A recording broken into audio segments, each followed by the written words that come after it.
Outra planta importante nesse contexto da obesidade, o diabetes, para controle da homeostase da glicose, é o fenogrego, cujo nome científico é Trigonella phenograecum.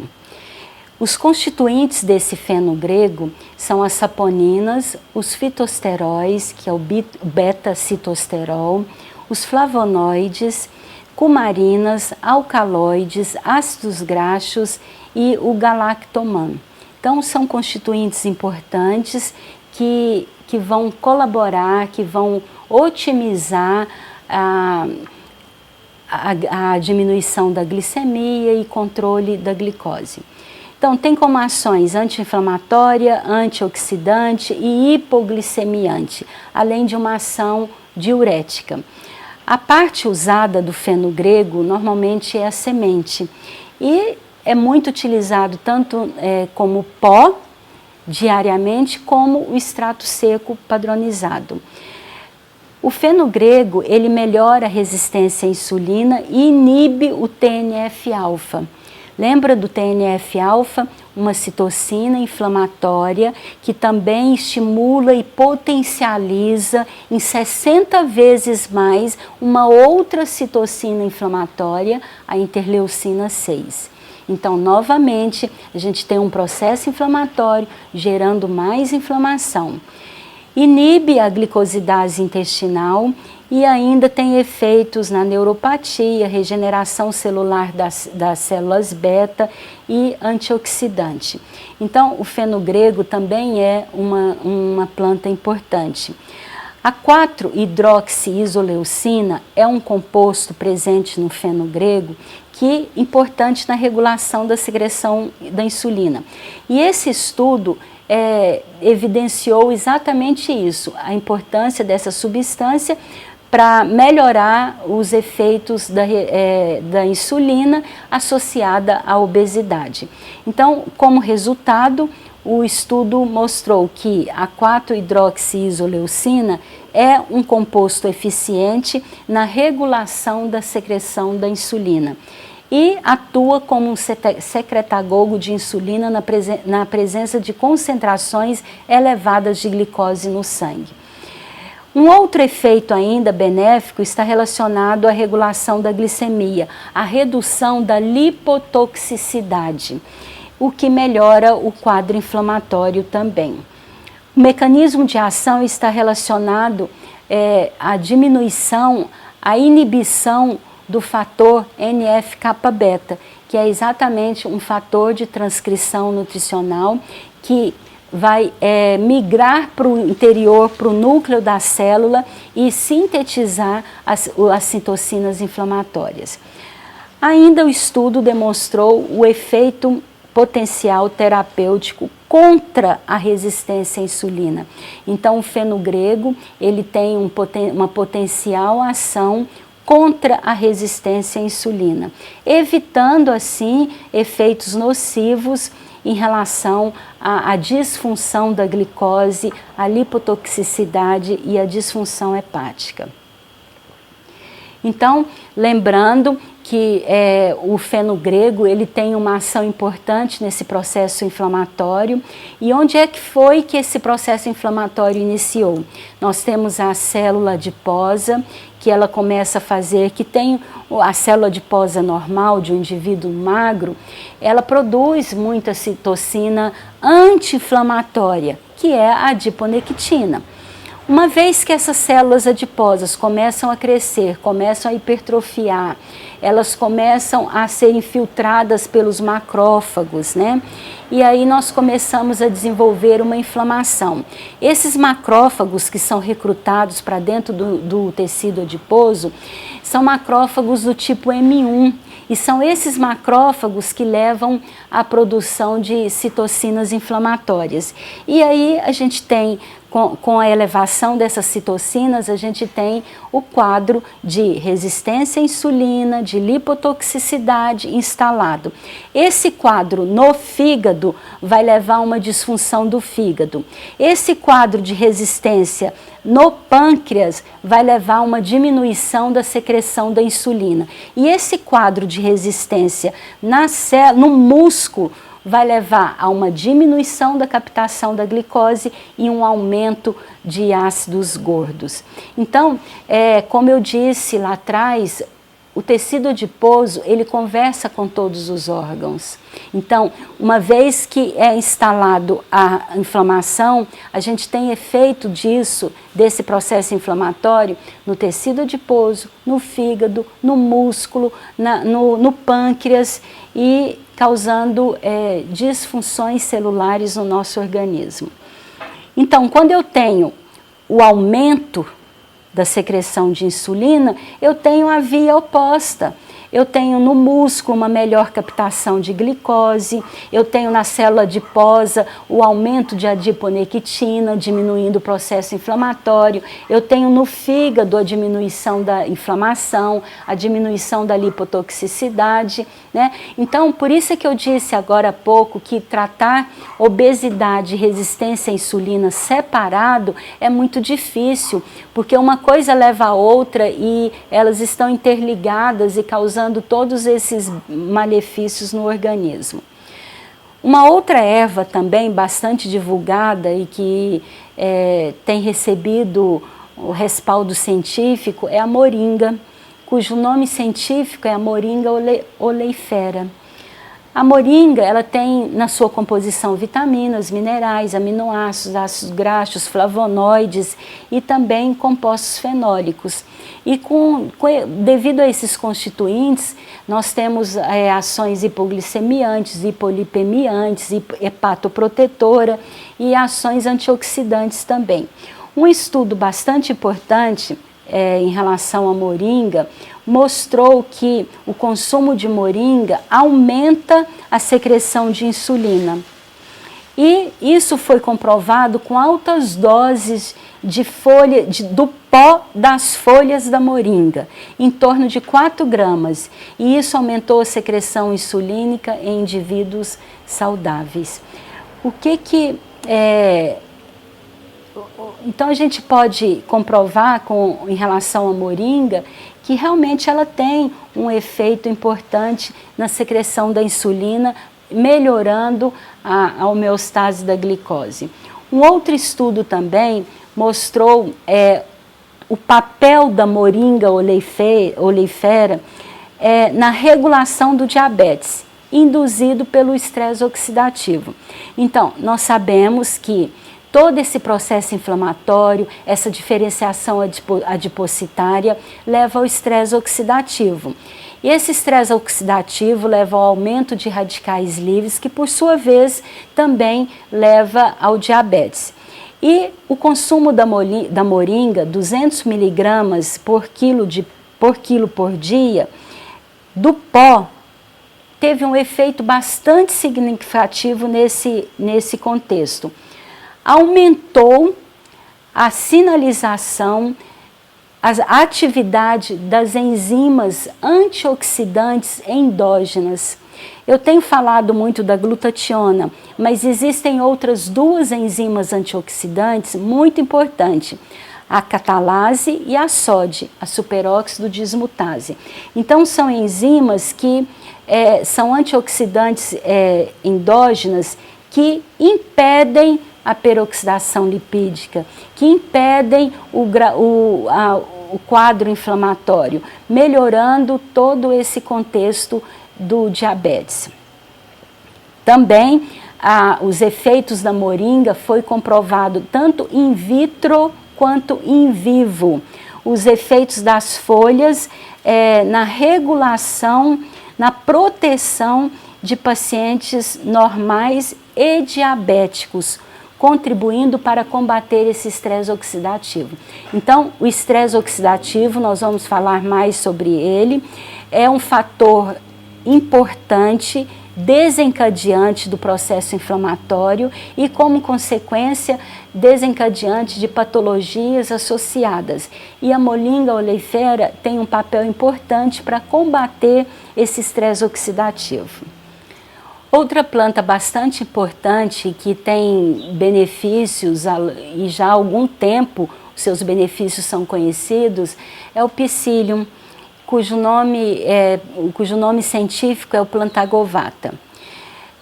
O Plantagovata, o princípio ativo dessa planta são as mucilagens. De 10 a 30% dos constituintes do psyllium são mucilagens, fitoestrógenos, triterpenoides e os glicosídeos.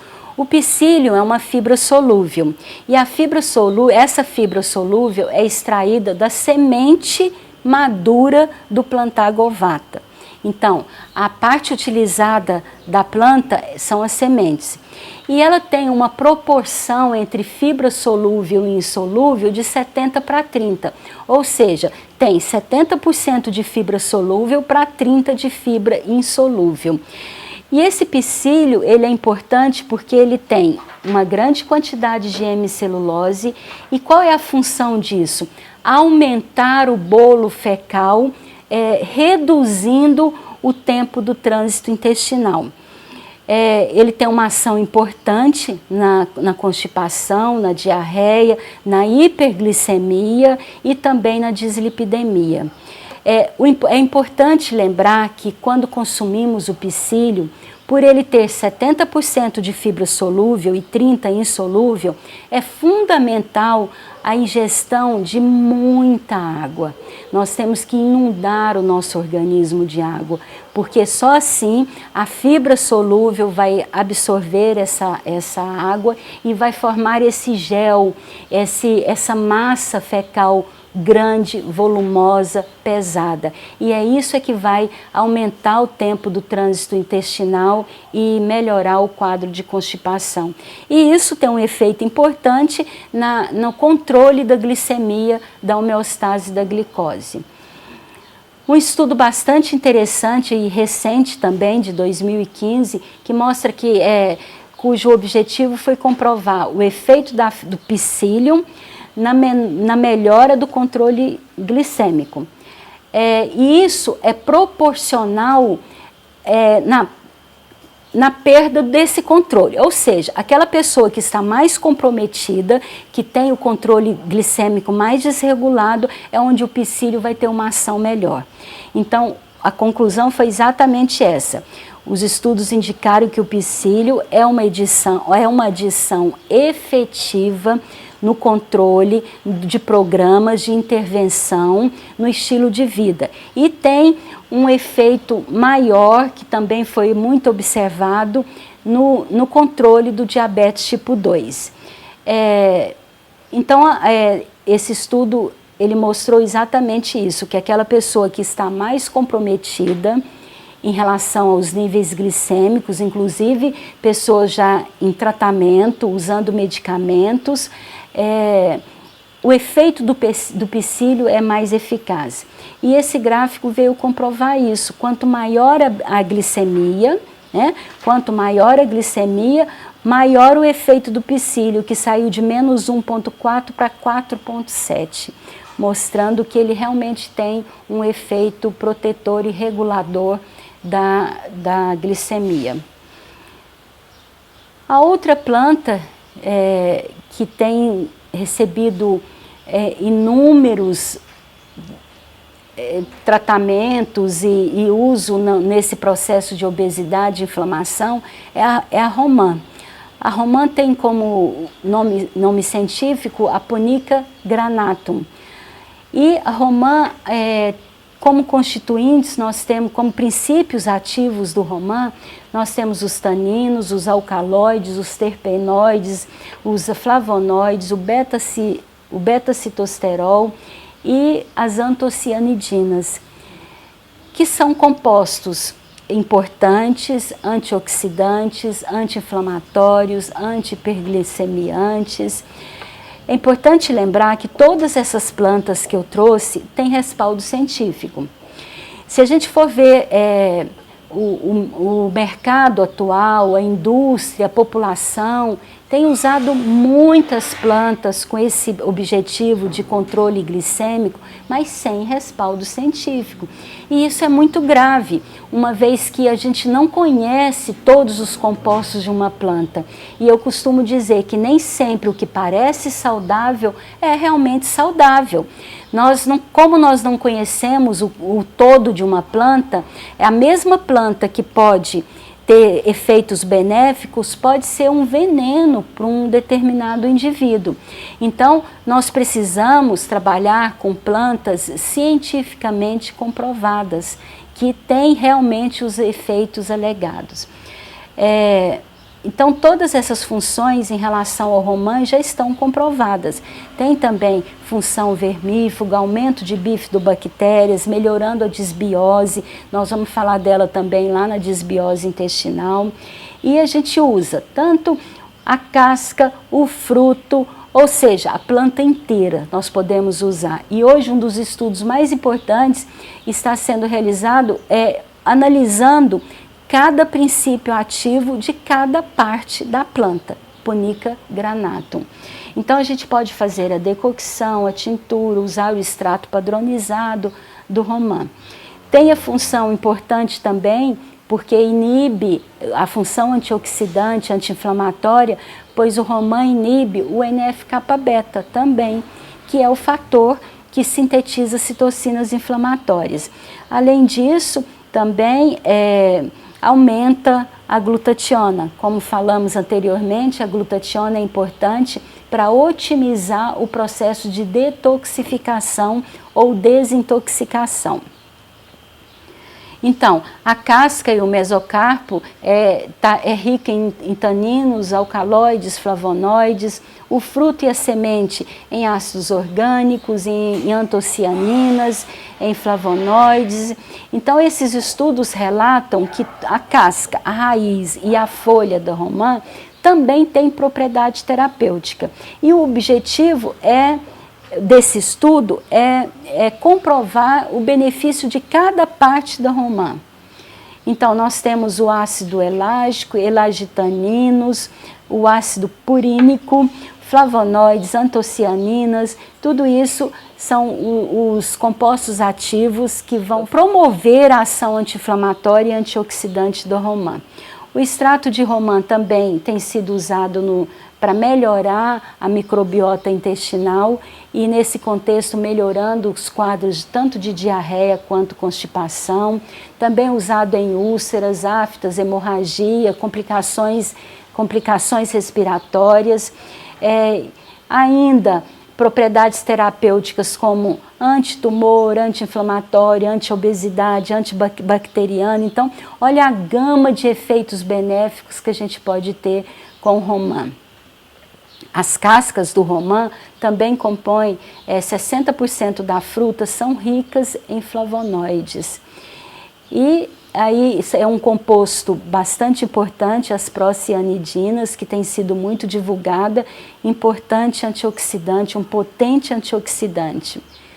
O número de publicações em relação aos benefícios do romã é muito grande. Se nós fizermos uma busca nas bases de dados, nós vamos encontrar mais de 670 publicações, das quais mais de 600 foram nesses últimos anos e a grande maioria em estudos humanos, e isso é muito importante. E todos esses estudos a gente tem um consenso de que esses constituintes da Punica granatum, o romã, tem sim efeitos antioxidantes e por isso tem sido muito comercializado para diminuir o quadro inflamatório e, consequentemente, a obesidade nos indivíduos. Sendo assim, uma das estratégias, dos alimentos que a gente utiliza muito em forma de sucos, em forma de smoothies, em forma de vitaminas, tudo isso a gente poderia estar colocando um romã e ter esse efeito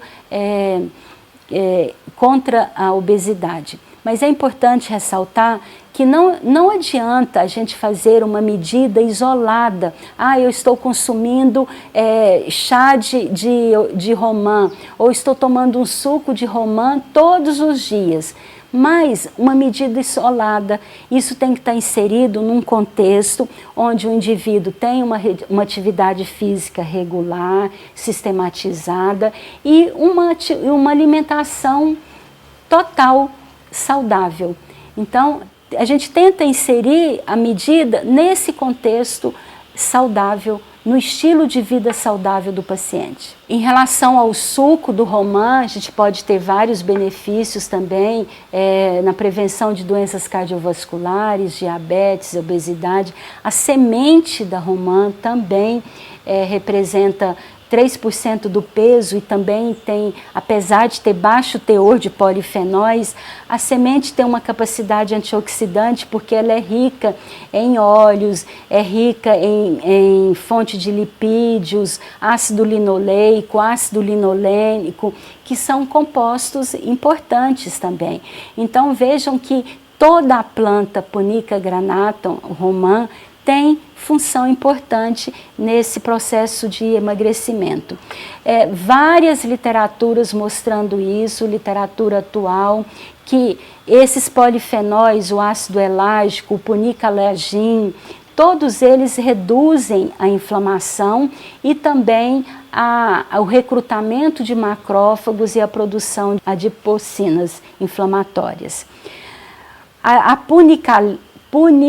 punicalagina é um outro composto bioativo que reduz os marcadores inflamatórios e melhorando assim a gordura visceral, o aspecto da gordura abdominal. O ácido punínico, ligante do PPAR-gama, que ajuda na oxidação dos ácidos graxos. Então, muitos estudos, como eu disse anteriormente, comprovando os mecanismos preventivos e profiláticos dos constituintes bioativos do romã. E dentre esses constituintes, dentre essas ações, nós temos aquelas já comentadas, o tratamento da obesidade, o tratamento do diabetes, o tratamento da inflamação, alguns tipos de câncer e várias outras. Então, nós temos nesse slide mostrando que alguns compostos fenólicos vão atuar exatamente onde? Na microbiota, melhorando a desbiose intestinal. Então, nós vamos ver num próximo módulo a importância da desbiose, da melhora da permeabilidade intestinal no tratamento da obesidade. A gente tem os efeitos anti-inflamatórios, a diminuição dos ácidos gordos, então a diminuição de toda aquela cascata inflamatória quando consumimos os constituintes do romã. Então, os efeitos anti-inflamatórios e anti-obesidade. Um dos efeitos mais importantes e benéficos do romã é a sua função antioxidante. Isso se dá porque a sua função antioxidante e anti-inflamatória.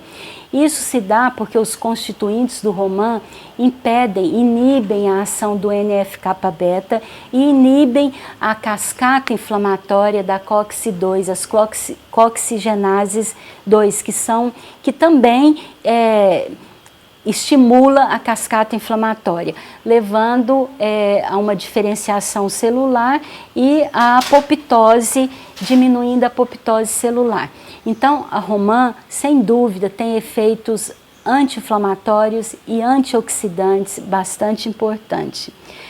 Esse último estudo que eu trago, foram feitas pesquisas clínicas e laboratoriais muito atuais em relação aos efeitos de cada fração da romã, casca, flores, sementes, e alguns de seus componentes foram associados, e vários dos componentes foram associados aos marcadores patológicos do diabetes tipo 2. Então, concluindo, os efeitos do romã reduz o estresse oxidativo e a peroxidação lipídica, aumenta a atividade das enzimas antioxidantes, reduz a atividade da quelação de metais, a formação da resistina, inibe as vias e os fatores transcricionais, como o NF-kappa-beta, que vai desenvolver a cascata inflamatória.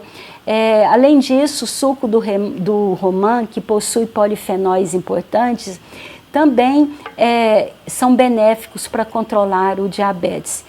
Além de todos esses efeitos, e antes de recomendar o romã como um medicamento para tratamento do diabetes, é importante lembrar que essas medidas são importantes quando inseridas num contexto alimentar saudável, num estilo de vida saudável, onde tem a prática regular e sistematizada de exercício físico.